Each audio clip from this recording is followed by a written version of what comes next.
You aren't being a proper woman, therefore you must be a witch. Be a witch. Be a witch. Be a witch. Be a witch. Be a witch. Be a witch. You must be a witch. This story begins in a dark place, but I promise it doesn't stay there. There is a place on the turning of the wheel of the year that always feels more like death to me than autumn. The decay of autumn hums with rot life, fungal life, the hot fuzz of compost. But after the big celebrations around the solstice, we take the lights and paper decorations down and reality sets in. The reality of warmongers, greedy profiteers, stolen elections, stolen children, stolen land, and up here a world sunk deeply under snow. Not just snow, ice. Hard, slippery, and dangerous. Ice nights where people go missing steps from their door. Ice that captures and disappears without warning, without charges. Did you know that not all trees lose their leaves in winter? I don't mean evergreens, I mean the decidedly deciduous, those glamour trees, green and frothy with new leaves in the spring. There is a class of these kinds of trees who do not do as the others do and shed with ease. In the woods I live by, in the death part of winter, I come across these, startling for the sound they make, a dry shuffle commenting on the wind. I remember their name because of the sound they make and always call them speech beech, because they don't go quiet into that good night. They hold on to their memories, their past lives, their dead. And these dry leaves keep them from becoming voiceless. Hello, listener. Hello, speech beech kin. Hello to all who are haunted. Welcome to the circle we make here in the dark between our ears. Beech gives when speech. Beech gives when speech. Beech gives when speech. Beech gives when speech. Beech gives when speech. A spell whispered into the roots of a beech tree is said to come true. A curse spoken underneath beech boughs will be effective if the tree approves. A vow written on a beech leaf and buried can draw forth the support of the earth gods. I have what one might call a consent-based relationship with ghosts, gods, spirits. I need them to keep their distance. I have the kind of imagination that can see things too vividly, conjure ideas, feelings, worlds between my ears and before my inner eyes with the slightest suggestion, and then feel the whole feeling of the imagined thing till I am crying unconsolably. My mind can spill over, take me over. I'm the kind to be too easily possessed. There are different kinds of imagination. My friend Isabel can't see things when she closes her eyes. If you ask her to picture an apple, she doesn't know what you mean, but her jaw might move with the act of biting through. She might involuntarily wipe sweet juice from her face. She feels but doesn't see. Maybe you're like Isabel, or maybe you hear things clearly inside your mind. Different voices, different music. Maybe you see sketches of black and white. Maybe a whole forest of apple trees bloom into being and take your breath away. Maybe it was being raised by mental health professionals, but I've always sensed that if I'm not strict about boundaries, I could too easily lose my mind to the idea of ghosts. I'm afraid if I let them or the imagination of them in, I'll never sleep again. I'll lose my solitude, my inner self, my mental health. So I tend to my ancestor altar, laying flowers and baked goods and candy and booze and tea before photos of my beloved dead. Look them in the eye and feel them around me. But I keep a circle of distance steady in my mind and invite them to come only so close. Only when I'm writing.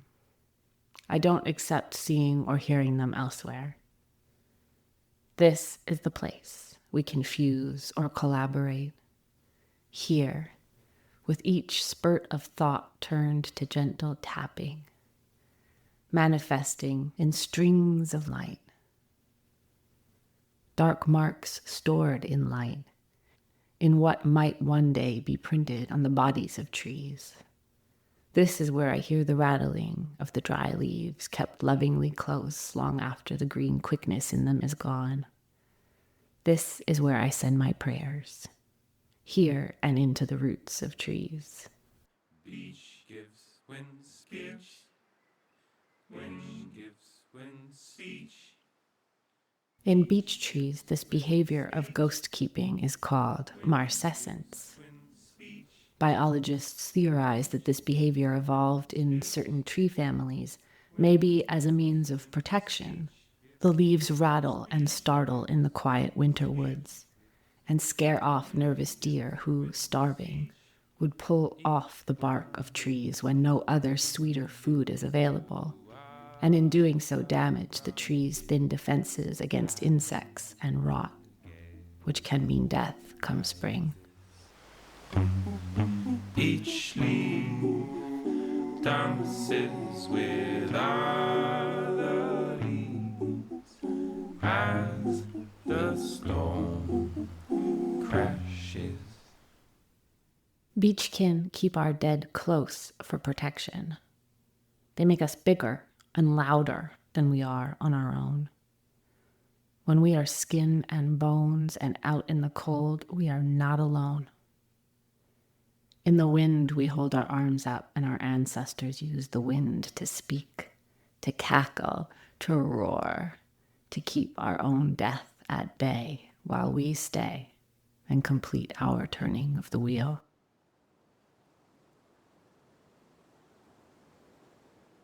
Canadian Jasmine Moody, held by ICE for 2 weeks, detained in a freezing concrete cell because her visa was incomplete, wrote down the stories of the other women she met there, carried their letters to the media, to their families.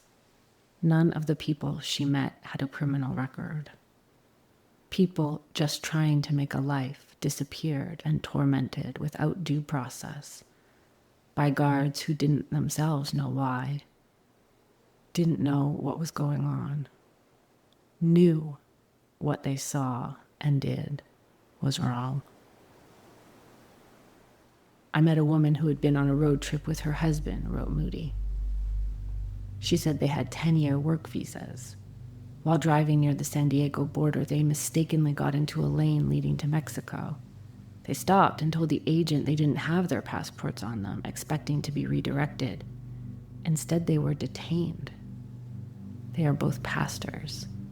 I met a family of 3 who had been living in the U.S. for 11 years with work authorizations. They paid taxes and were waiting for their green cards. Every year, the mother had to undergo a background check, but this time she was told to bring her whole family. When they arrived, they were taken into custody and told their status would now be processed from within the detention center. There was a girl from India who had overstayed her student visa for 3 days before heading back home.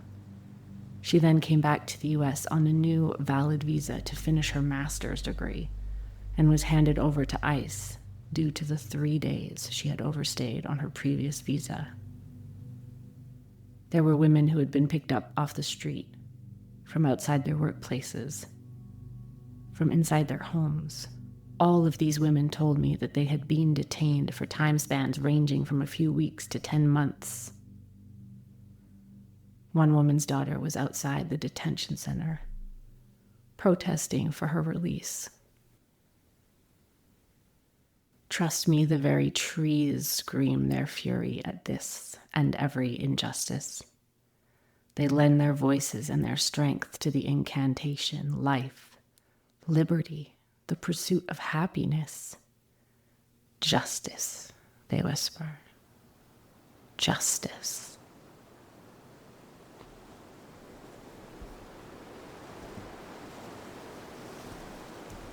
Where others close off the veins of the sap of life, we don't let go so easily. Witches, treekin, beech people, we make a link of sweetness instead. We hold on to each other, even the missing, even our ghosts, even the disappeared, and we get loud. I know it's terrifying. I read these things and feel the cold concrete against my skin, the trauma, the inhumanity, the walls closing in. I know you do too. There are so many layers of cruelty happening all at once. The goal is our numbness, fear, our submission. But listen. Listen to the leaves, the wind, the waves, the great pulse of life humming through the air, the ground, and the gathering crowds.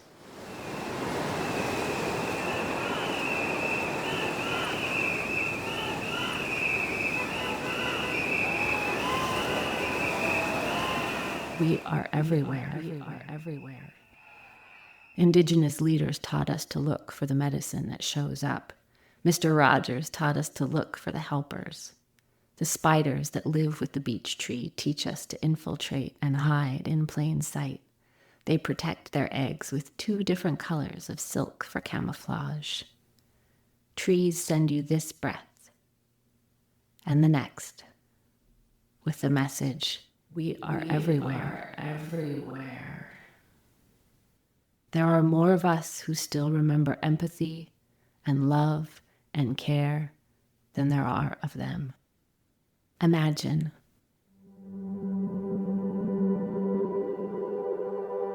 A layer of sap shining amber around you like a circle of protection. Your past selves, your beloved dead, a rainbow of your distant friends. Stay close and whisper and roar. Only kin with your highest good in mind are permitted to come close to you. Walk the circle of your body. Encase it in shining, sweet, hard sap with your mind. Trace your body gently with your hands and know you extend beyond what you can feel, and everywhere you hum with past and present and future potential, layered like so many green seasons. Walk the circle of your space. Shake something that sounds like dry leaves. Brush your hands together, shake your hair. Sing, rattle, hum a song to all your protectors, all your guides, all your most loving grandparents, all the 10,000 generations of survivors in your family lines, tall trunks tending small seedlings, and the earth and her atmosphere above and below, the living presence who sparkles through you with that flicker of caught lightning that is signals cascading through neurons called action potentials, what neuroscientist Siddharth Ramakrishnan calls the fundamental energy of life. Feel into your kin and let them strengthen you.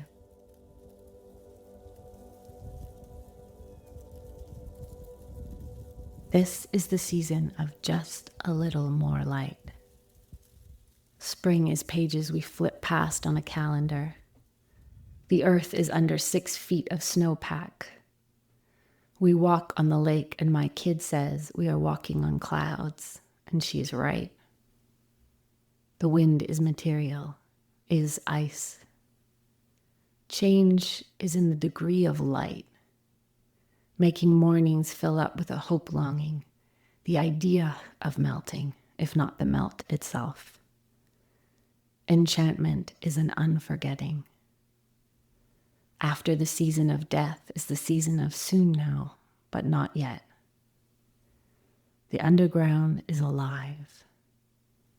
You have to believe and breathe and wait. Can you hear that inland sea, its slow explosion. Its slow explosion. When spring does come, and a new bud gently, adamantly makes a place for itself, and the dry leaves finally do fall, they offer nutrients to hungry, thawing soil and create a protective layer around the base of the tree so water won't evaporate as quickly and fungi can grow and carry the messages of the fallen leaves into communication pathways at the roots of the tree. The tree is not a metaphor.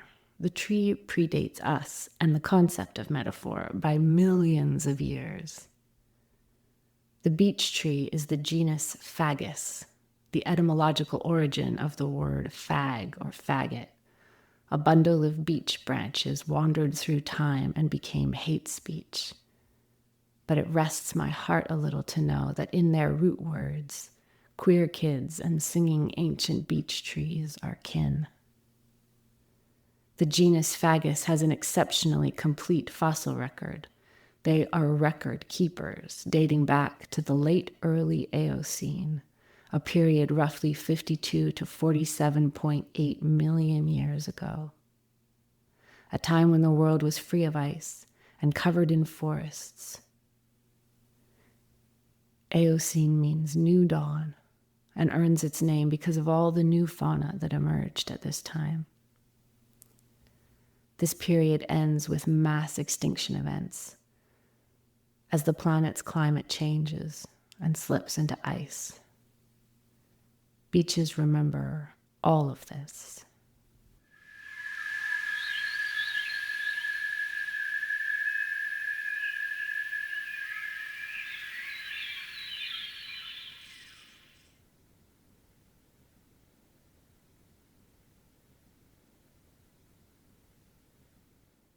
There is a common myth of binary sexuality being the norm in nature, but this is deeply, wildly untrue. The diversity of sex identity in plants and animals is mind-blowingly diverse. Beeches with their 50-million-year-old wisdom belie the lie of simple binary gender. They are both female and male in the same body. And maybe that's why beech are both the queen of trees and a tree god, guardian, named Fagus, revered at a hilltop sanctuary in the high Pyrenees. Beeches are monoecious, bearing both male and female flowers on the same plant. How can you not love all this? Science, history, tree mythology. Maybe it's the weird words that trigger anti-science anger in minds that know, in a secret place inside, that they are missing something. Angry that they don't understand, that they weren't taught, that they struggle to have the time, focus, support to get to know.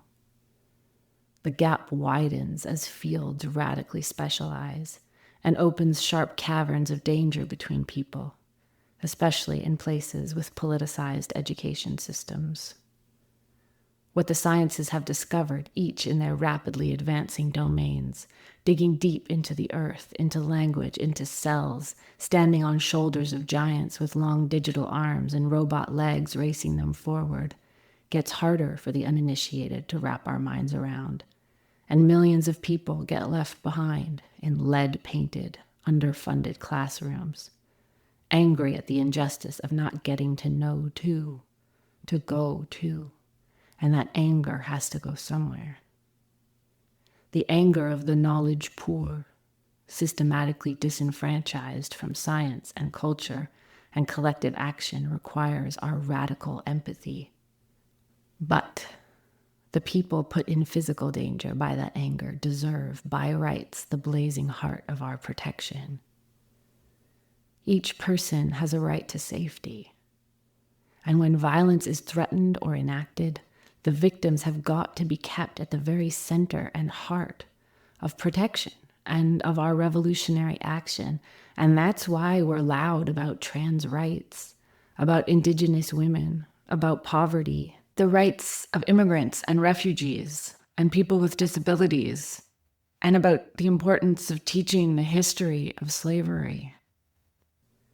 The evidence is clear. Violence disproportionately affects vulnerable populations such as women, children, lesbian, gay, bisexual, transgender, questioning, and intersex individuals, and those living in poverty. It's not because we are woke. It's because their lives are at stake. And witches know about stakes. And beaches know about becoming awake. In the Bach flower remedies, spells for healing of a non-scientific kind, beech is used against mental rigidity, fault-finding, intolerance, arrogance, and lack of sympathy. Meditation with the beech helps us relax and let go of fixed ideas which hinders us in our development. The tree will help us get in touch with our ancestors, their knowledge passed down through time and the deep wisdom within, which can help us see ways forward for the future. Beeches, with their 50-million-year-old wisdom, belie the lie of simple binaries. Even in the black-white of winter, their yellow leaves sing of something more. They can hold opposites and contradiction, male and female, life and death in their arms, all winter long. Beech's small flowers are unisexual, the female flowers born in pairs, the male flowers wind-pollinating catkins. Beech trees can pollinate themselves with the help of the wind. Maybe this is part of why they keep their leaves, to sing with their wind love until it's time for spring. Beech males and females live together in one tree. They don't just live together, they are physically one.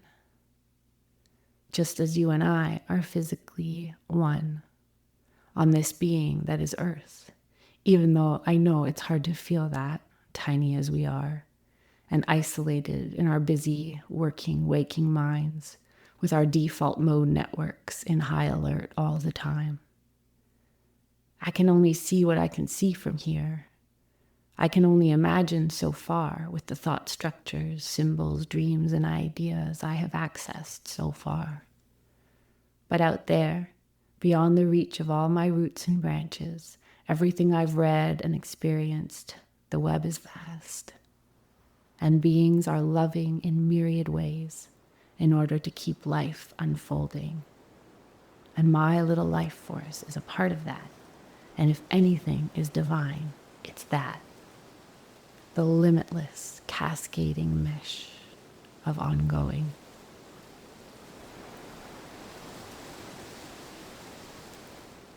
To be clear, I'm not a witch who is convinced about the sacred. Call me animist agnostic most days. There may be a God, and it might be the lake, the trees, the song the wind makes. If you want to call anything divine, that's fine, but I don't mind if, instead, as theoretical cosmologist Chanda Prescott-Weinstein told the co-host of the Medicine for Resistance podcast, Patty, that's just physics. Seek the truth. Believe in physics or tree gods, whatever you need in order to survive the turning of the wheel, so long as you are kind and harm none. So long as you are kind and harm none. When you feel battered by the turning of the wheel, take our coven mate Granny Witch's advice and come closer to the center. Come away from the wild swinging spokes, the flailing branches. Come home to the hub of all yourself and sensing. The heartwood, strong as steel in the core of each tree, holding still while the universe spins around it. Come back to center, where the spin's trajectory is smallest. Come back, calls the beech, and even the dead leaves carry her song. Beech gives wind speech.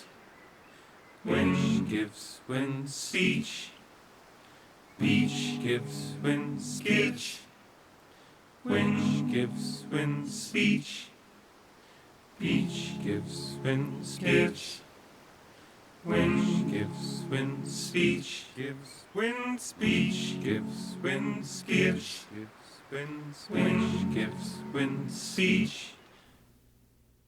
Last night I had a dream about my friend's son. Today I received a card from them in which they wrote, "Heartwood to sapwood, this long road I travel. Time layered in scars, intrusions barked over, all part of my armor. I won't make it easy to cut me down. Trace all my seasons, number my battles, my years of plenty. Those years with so much love around me, I see clearly ahead of me."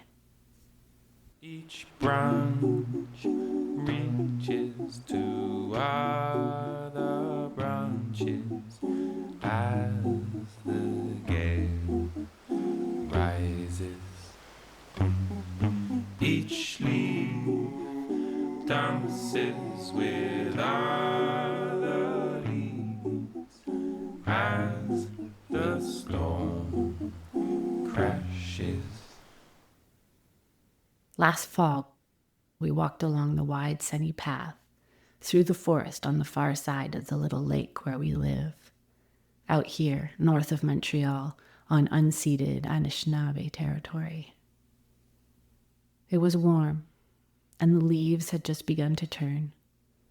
Some crackled beneath our feet. Our kiddo ran ahead, and Mark and I walked slowly. I was still healing from my bilateral mastectomy and turning the coming chemo days over in my mind all the time, feeling the fear of them. Maybe trees feel winter coming, and the ice that will still their veins, and all the riotous life, green and glamorous, along their limbs that will die as they become slow inside. Chemo kills all your fast-moving cells. You slow, and it is a kind of winter. Anyway, we were walking along this autumn path when something fell from a high height above us and clunk crashed right at our feet. Mark bent to pick it up, and it was a large, heavy seed pod covered in prickly spines, a beech nut. As we held it, passed it back and forth between us, another hit the ground, paces away, and then another. Were we under attack? We looked up and saw a small red squirrel, easily 60 feet above us, diligently moving from branch to branch, snipping stems, sending seed pods pounding to the forest floor below. We moved a little ways away, noticing now the dozens, hundreds of spiny beechnut pods along the path, and watched the squirrel work at harvesting the bounty of this mast year.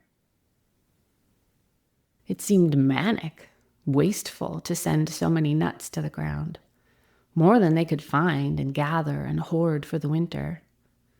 Squirrels leave caches everywhere and abandon them often. In the days after, the paths stayed thick with abandoned seed pods, and we thought, why don't they maximize their profits? Why don't they strategize better and deputize some underlings to work the path and arm them with tiny AK-47s to defend the piles? Also, alternately, why don't they just take what they need and live in better sacred harmony? Why don't they listen to me? I have so many opinions.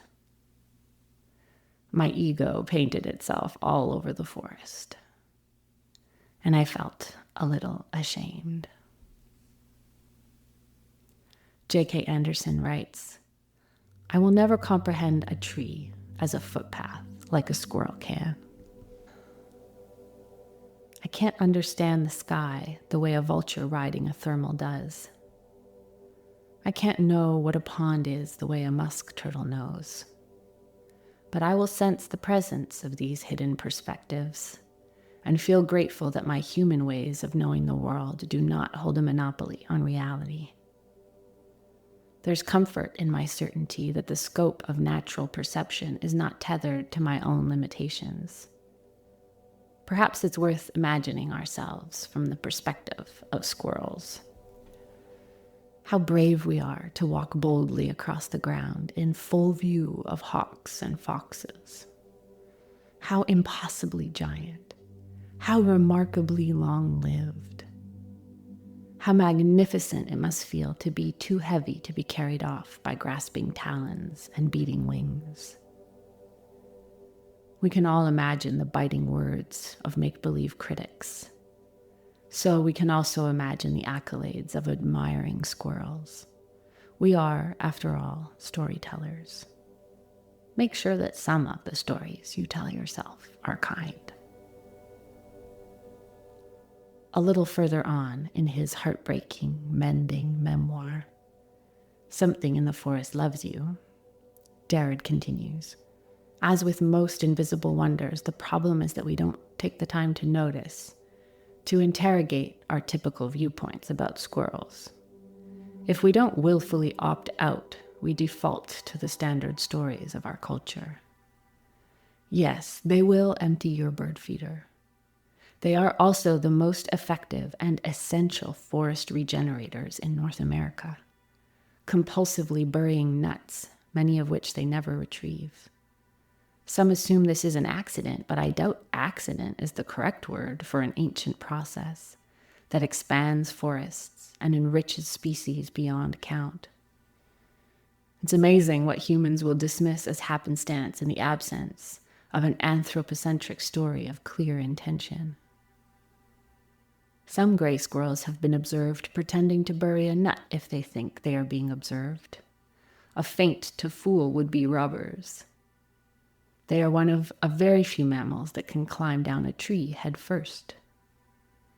They can live 2 decades, leap 10 times their body length, transform the landscape and ultimately the climate. Yet few people will pause to give one a second look. The relationship between squirrels and trees is harmonious in a way that is lovely to consider. Instinctual gardeners living in their generational gardens.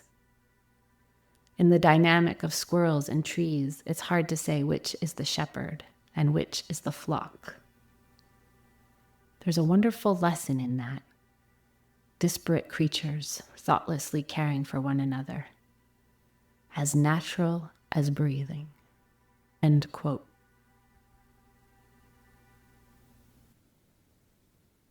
Beech trees are being herded north by squirrels and mice, cardinals and blue jays, at rates of at least 200 to 300 meters per year. The bright birds and clever soft mammals are moving in a dance with tree flocks, both shepherding, both tending, both homesteading and home to each other, and to me too. It eases my mind in ice times to remember that you are tended by flocks of trees. Their knowledge works its way into everything you touch. They offer you every breath, and they take as a gift your every exhalation. Beech trees are in the beams of your house, in your bookshelves, and in the history of every book you've ever read. Beeches are right at the heart of human knowledge. They carried our first stories. In many languages, the word for beech and book is the same. The bark of the beech tree was used by Indo-European people for writing, especially in a religious context, before the development of paper. Ancient texts describe beech tablets inscribed with runes. The Old English bock has the primary sense of beech, but also a secondary sense of book, and it is from bock that the modern word derives. In modern German and Dutch, the word for book and beech tree are almost identical. There is a similar relationship in Russian and Bulgarian, Serbo-Croatian and Slovene. In Swedish, the words are the same.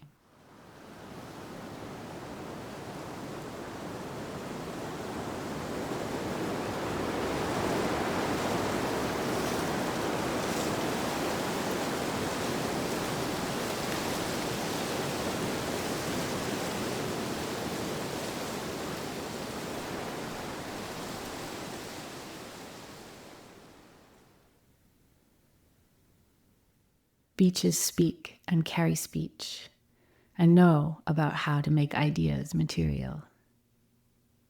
In their bodies, they carry the stories of the dead and the quickness of the living. Story keepers, truth tellers, we are beechkin. Imagine yourself from the perspective of squirrels, of trees. Imagine how they love your bravery.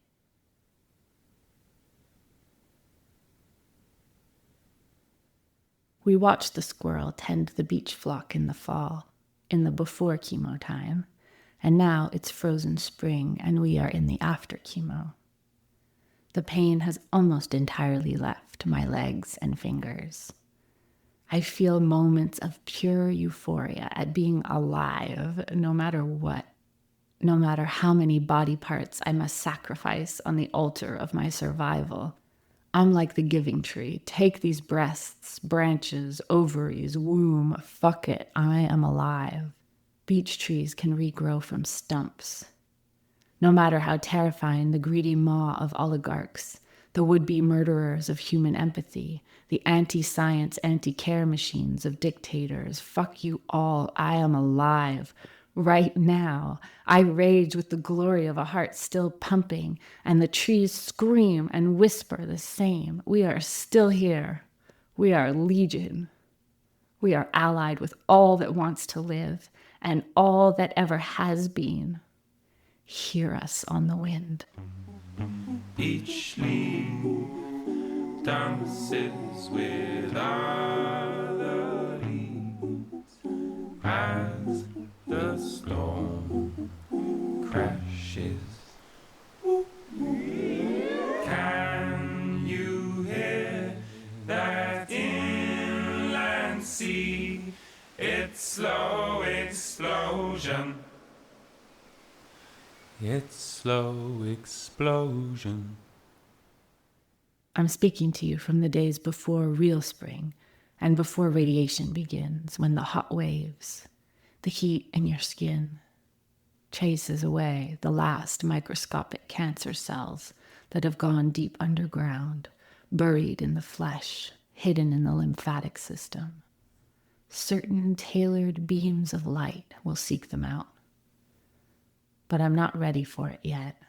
I want to run into the new world, the new body, but deep inside my cells are working on microscopic recovery, repair, prepare. I stand underneath the beech trees. Listen to the messages from last season's leaves. I think about the people I lost this winter. My wise friend Robin, my sweet Uncle Ron, fierce grief goddess Tara. In the leaves, I see a hope for keeping those ghosts close. And I see their spiky little buds as well. Their new leaves come in like tiny blades, tightly curled, sharp but downy soft as well. And their catkins like tiny cudgels packed tight with all their potential future pollen, kings and queens on the same tree being. A message of millions of years, a way forward together. And I hear in their wrestling, pages turning, fabric moving softly against skin like a child, dancing before a mirror, reveling in the joy of a gown, a cloak.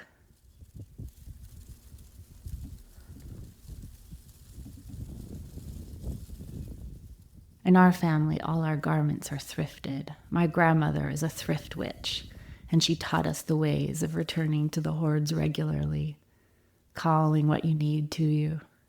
But even when clothes are new, they hold the ghosts of many hands, many patterns, many stitches and dyes and weavings.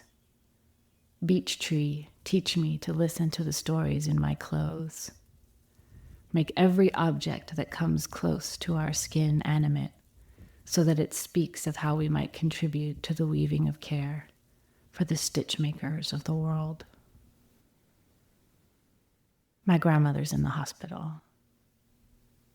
The sac of liquid around her heart is infected, pushing in on her painfully, but they say the medication is working.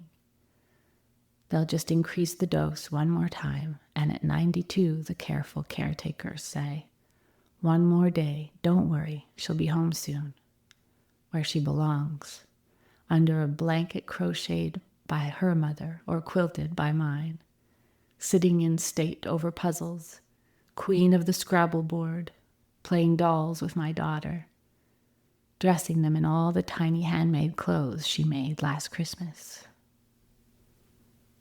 She is my mother tree. I spent a long time struggling to feel in my bones that I was loved.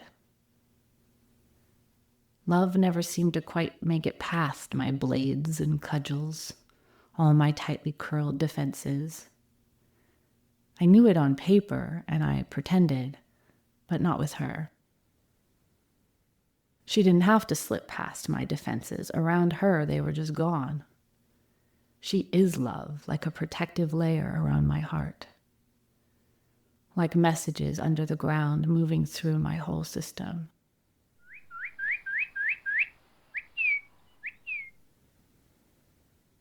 If I know how to love now, and I do, and I am determined to beam it outward at the whole world, adamant with my bright optimism like a flock of red birds, it is because of her and seeds she planted.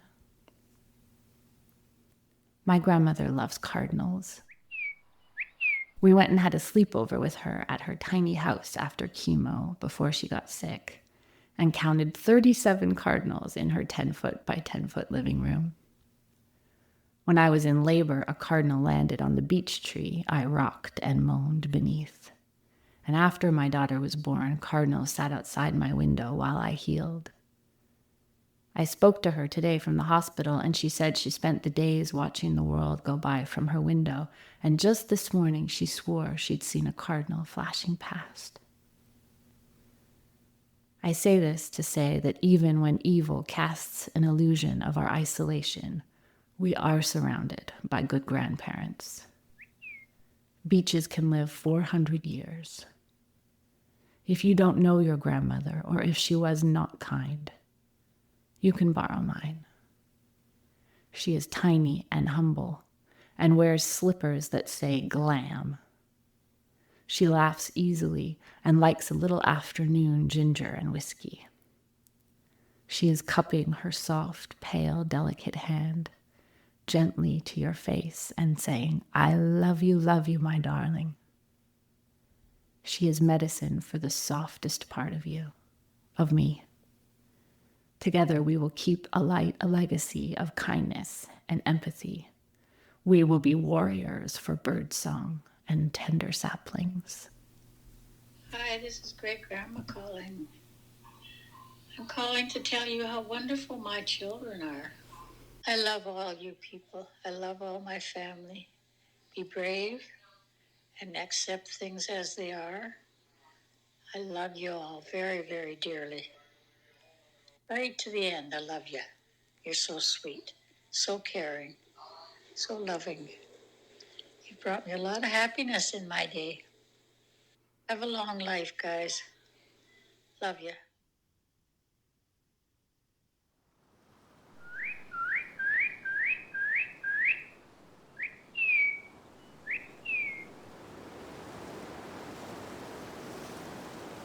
Take these messages and bits of stories like leaves falling close, covering your roots, swirling in protection with your own ghosts, dreaming a world dream of bounty and love and life and all its mad myriad unfolding, a dream still held like tight potential in your heart and every heartbeat and every heartwood.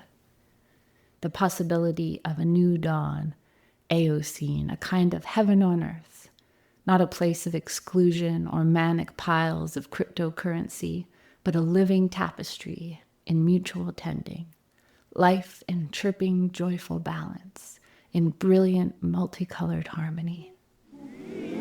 Can you hear that inland sea?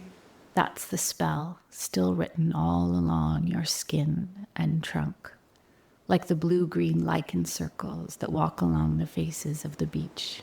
That's the song of every ancestor who kept the tiny seed of life alive, of every drop of water and beam of light working in astonishing harmony. We could live well together. We could prosper kindly. It's spring, and we are beech tree kin, tender and potent in the crosshairs of then and what's to come. Whisper it into the roots. Write it on the leaves. May we keep faith with the living world. May we live in honor of all our most loving ancestors while we are alive, and earn our place among the sunlight and the tide. This, or better, blessed fucking be. Beech gives wind speech. Wind gives wind speech. Beech gives wind speech. Wind gives wind speech. Beech gives wind speech.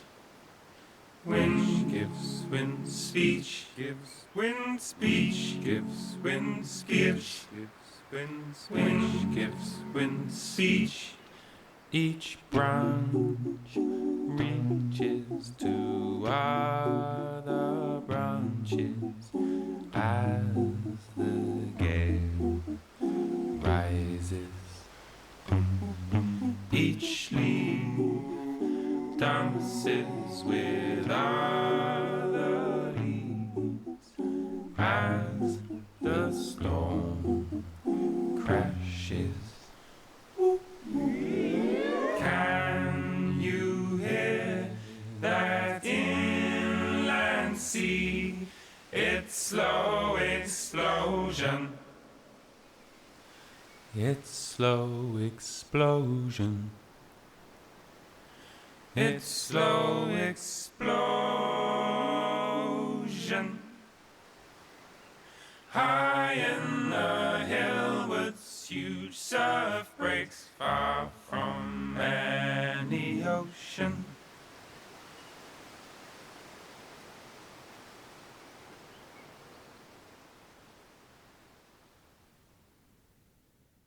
This Kinship episode of the Missing Witches podcast was written and produced by Risa Dickens. The song Beech was composed and produced by Cosmo Sheldrake, with lyrics from a poem by Robert Macfarlane, and was included here with kind permission. The Missing Witches podcast is listener supported. If you'd like to support the project, share this episode. Help us find our kin. Check out missingwitches.com to find out more. I love all you people.